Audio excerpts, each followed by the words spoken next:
Euromaïs, je m'occupe de la coordination du pôle maïs et environnement. Dans ce pôle, on a choisi d'aborder 3 thèmes dont les enjeux sont importants en Alsace, les nitrates et les phytosanitaires dans les eaux souterraines et les coulées d'eau boueuse plutôt dans les régions de collines.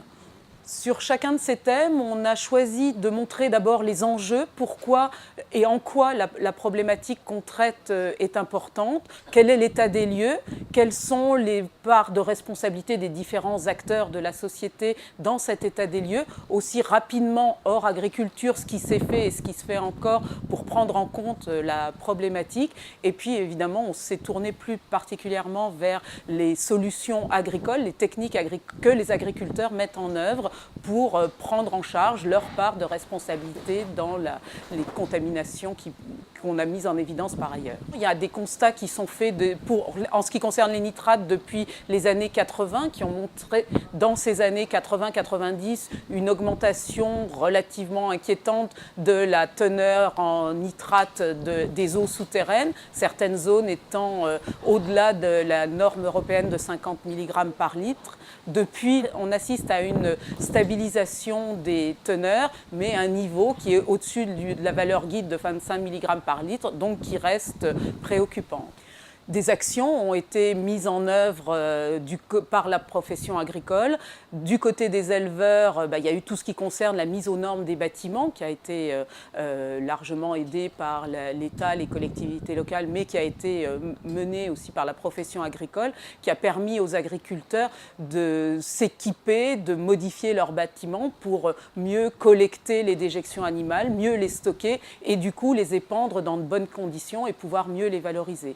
Par ailleurs, il y a eu des opérations de conseil volontaire sur toute la plaine d'Alsace, des opérations qui au départ étaient Fertimieux, qui maintenant s'appellent Agrimieux parce qu'elles ont englobé aussi la problématique des phytosanitaires. Et ces opérations de conseil ont été axées sur une meilleure gestion de l'azote dans les exploitations agricoles, calcul des doses d'azote, ajustement de ces doses, fractionnement des apports, valorisation des déjections animales et couverture du sol pendant les périodes les plus à risque pour le lessivage des nitrates. Sur les produits phytosanitaires, les constats sur la qualité de l'eau sont plus récents, puisqu'on s'est inquiété au niveau national et international, on s'est inquiété de ça plus récemment que sur les nitrates.